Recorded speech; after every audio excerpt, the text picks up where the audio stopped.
बड़े धूमधाम से राजीव की शादी मालती से हुई। पूरी फैमिली कुछ दिन तक तो साथ ही रहा करती, लेकिन फिर सब अपना अपना फ्लैट ले लिए। मालती की सास और ससुर मालती के ही साथ रहना पसंद करते। मालती हर चीज में अव्वल थी। खाना बनाने की कला तो खूब थी। हर रोज कुछ चटक खाने की आदत थी, इसलिए वो जैसे मायके में चटक बनाती वैसा ही ससुराल में मालती के खाने की तारीफ भी जमकर हुआ करती। मालती हर रोज कुछ नया बना बना कर खिलाया करती सबको। शादी के 1 साल होते होते यह सब अब मालती के लिए नया नहीं बल्कि दिनचर्या के जैसा हो चुका था। रोज सुबह भोर में उठना, नहाने के बाद सीधे भगवान को नमन करना, उसके बाद किचन में जुट जाना। आखिर पतिदेव का सुबह 9 बजे ऑफिस जो होता है, लंच के डिब्बे को चटपटे व्यंजन से सजा देना, यही तो कार्य है एक पत्नी का।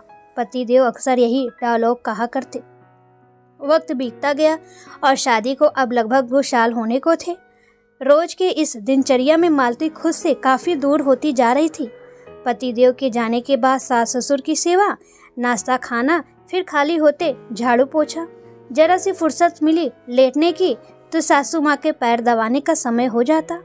अक्सर मालती के मायके वाले उससे शिकायत किया करते, अरे तू तो रानी हो गई है, 1 मिनट की फुर्सत नहीं है तुझे।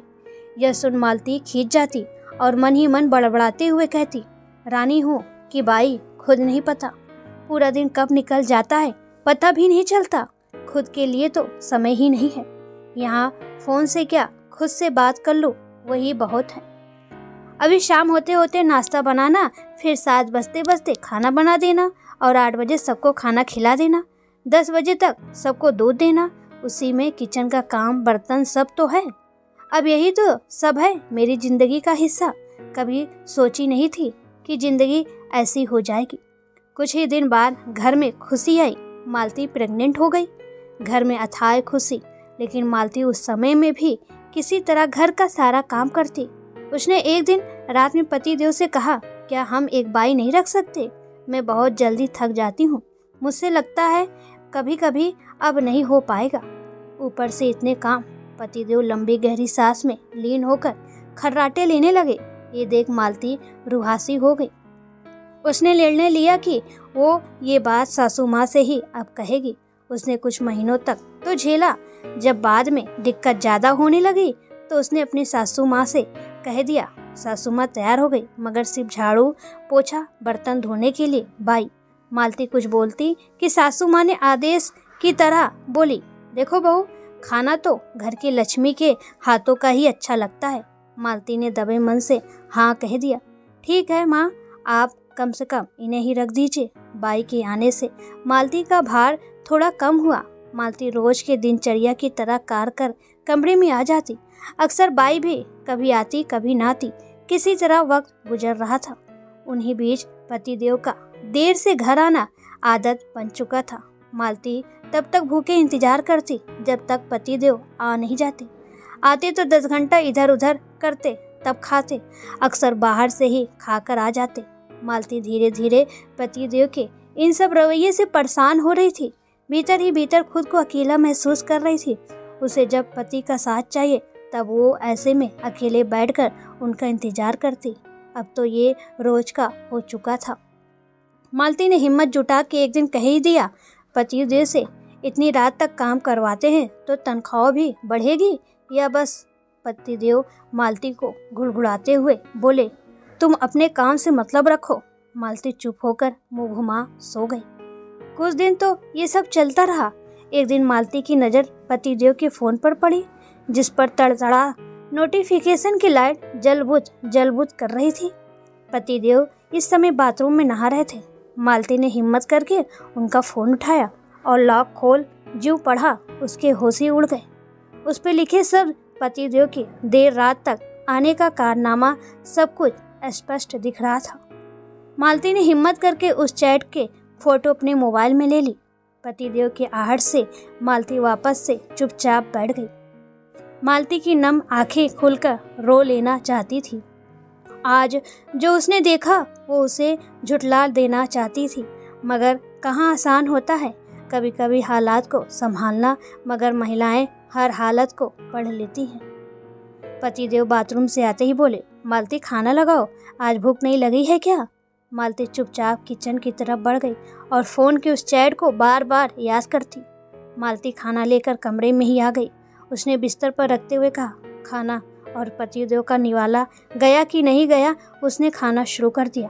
उधर पतिदेव फ़ोन में घुसे पड़े थे। मालती ने हिम्मत करते हुए कहा, ऐसा क्या है जो फ़ोन नीचे रख ही नहीं पा रहे हो? खाना ठंडा हो रहा है। पतिदेव मालती की ओर देखे तो मालती पतिदेव के फ़ोन को एकटक निहार रही थी। पतिदेव झट से फ़ोन नीचे रख खाना खाने लगे।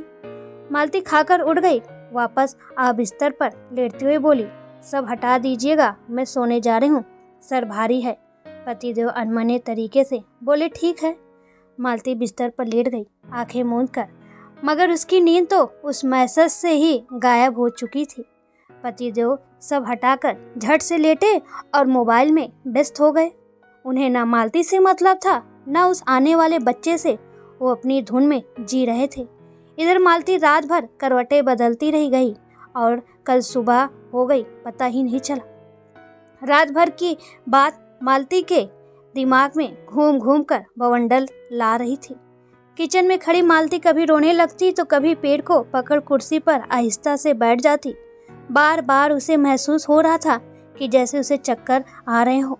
मालती चुपचाप से आज आराम से खाना बना रही थी। आज खाना बनने में देर हो गई। पतिदेव किचन के पास आकर बोले, मैडम खाना मिलेगा, ऑफिस का समय हो गया है।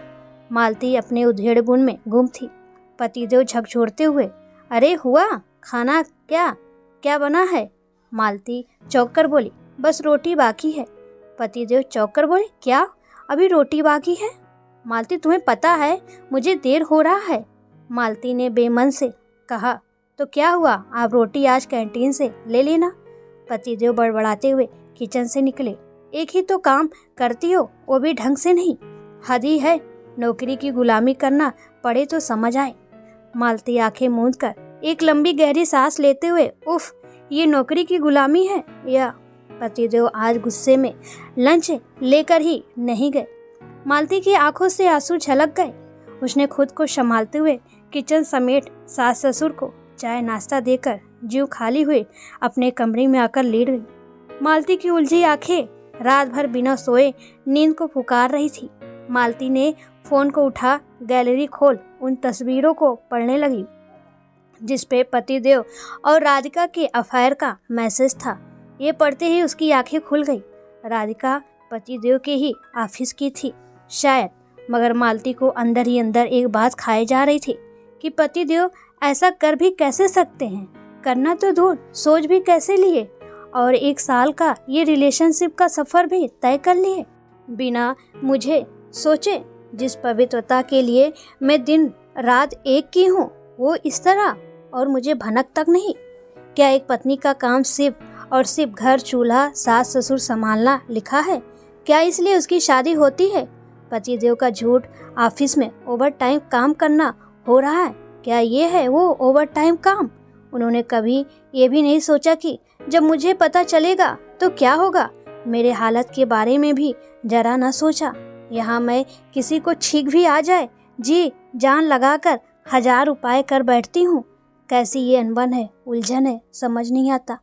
ये 3 साल का रिश्ता ऐसे झूठ से बंधा है। ऐसा क्या कमी है मेरे में?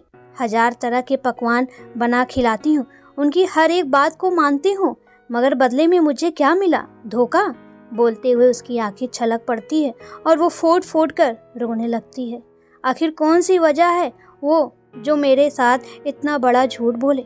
मालती अंदर ही अंदर टूटती जाती है। हर रोज ही पतिदेव से झिक हो ही जाती। कभी नमक ज़्यादा हो जाता तो कभी कम। तुम्हारा ध्यान कहाँ है आजकल? पतिदेव ने तैस में बोला। मालती 2 पल रुकी और बोली, ध्यान ही है, भटक गया। पतिदेव विनक पड़े, ऐसे खाना बनता है? हर रोज तुम कभी नमक ज़्यादा करती हो तो कभी कम। तुम्हारे पास जरा भी दिमाग नहीं है क्या? दिमाग काम कर रहा है या बंद हो गया? पतिदेव आज फिर पिनकते हुए थाली ढकेले और निकल गए। ये देख सासू माँ बोली, मालती क्या बात है, तबीयत ठीक है ना? मालती रोने लगी और माँ के सीने से लगकर सिसकने लगी। क्या बात है, बोलो मालती, मालती ने वो सारी बातें बताई जो अब तक हो रहा था। पहले तो माताजी भड़की, मेरा बेटा नाना ऐसा नहीं करेगा। फिर न जाने क्या सोच दोपहर को कमरे में आई और बोली, तुम कुछ दिन और देखो, इसका एक ही हल है, वो मैं मौके पर बताऊंगी। मालती उनकी बात समझ न सकी। पतिदेव आज बहुत खुश होकर खाने की टेबल पर बैठे। अरे वाह, आज तो बहुत कुछ बना है, रायता, सलाद, सब्जी, रोटी, दाल, चावल। क्या बात है, कोई आ रहा है क्या? मालती की सास ने तपाक से बोला। हाँ, मालती की शौतन। इतना सुनते पतिदेव को सुरसुरी चढ़ खांसी आने लगी। किसी तरह सुरसुरी का मामला निपटा तो खाने के और लपके। मालती शांत परेशान अपनी ही उलझन में उलझी हुई खड़ी थी। पतिदेव जैसे ही मुंह में निवाला डाला, फिर आज नमक कम लगा और बोले, चलो तुमको मायके छोड़ाऊं, रोज रोज का लगा रखा है, कभी नमक रहेगा कभी नहीं रहेगा, कभी इतना रहेगा कि जहर न खा लूं। इससे बेहतर पता नहीं इसे हो क्या गया है, क्या देखकर ब्याह कर लिया। मालती की सास ने टोकते हुए बोला, तो कर ले किसी करमजली से शादी। वैसे भी तेरी इस करमजली की वजह से ही हमारे घर में रोज चिंगारी लग रही है। पतिदेव तेज आवाज में बोले, माँ क्या कब से उल्टा सीधा बोले जा रही हो? तभी उनका अलग निशाना मैं थी। और तुम क्या रोज रोज का ड्रामा लगा रखी हो? खाना नहीं देना तो साफ साफ बोल दो, बाहर से खा लूँगा। माँ का साथ पाकर मैंने भी हिम्मत जुटाई और वो चैट वाला फ़ोटो दिखाए। ये देखते पतिदेव सन्न रह गए। ये तुम यही सब करती हो? मैंने भी हिम्मत जुटाई। हाँ, करना पड़ता है, बीबी हूँ, रखेल नहीं जो छोड़ दूँ इस्तेमाल करके। मालती, पतिदेव ने ऊंची आवाज में बोला। क्या मालती, मारेंगे मुझे? मारिए, वैसे भी चुड़ैल ही आपकी सब कुछ है। मालती माँ बाबा हैं। हाँ, तो शर्म आ रही है उनके आगे? ये सब कहते करते वक्त शर्म नहीं आई? अपने आने वाले बच्चे की तो सोच लेते। नमक नमक नमक, रोज इस घर में नमक को लेकर झगड़ते हो। आप कभी सोचे ऐसा अचानक से क्यों होने लगा? नहीं सोचे ना, क्योंकि भूत सवार है आपको उस चुड़ैल का। मालती माफ करो, चुप हो जाओ। क्यों चुप हो जाऊं? इतने दिन से चुप रहकर ही बिताई हूँ। जिस चुप्पी ने मेरी अधमरी हालत कर दी। जैसे नमक ज़्यादा हो जाए तो खाया नहीं जा सकता, उसी तरह जिंदगी में कोई ज़बरदस्ती आ जाए तो जीना मुश्किल होता है। नमक का हिसाब किताब याद है, और मालती का? पतिदेव पैरों तले बैठकर माफ़ी मांगने लगे। माफ़ कर दो, बहक गया। क्या पता माफ़ करते फिर बहक जाए तो? मालती, तुम्हारे पैर पकड़ कर कह रहा हूँ, अब नहीं होगी गलती। देखो जी, एक बात पर माफ़ी मिलेगी। मालती ने हालत को संभालते हुए बोला। पतिदेव बोले, क्या? मैं आपको माफ़ कर देती हूँ, आप मुझे माफ़ कर दो। इतना कहकर मालती पतिदेव के सीने से लिपट गई। पतिदेव भी मुस्कुरा पड़े। माँ बाबूजी भी खुश हो गए। लेकिन दोस्तों, एक औरत तो माफ़ कर दी अपने पति को, क्योंकि वो हर तरफ से लाचार होती है। लेकिन क्या पति कोई औरत को इस तरह काम करने के बाद माफ़ कर पाता? कमेंट में हमें ज़रूर बताएं।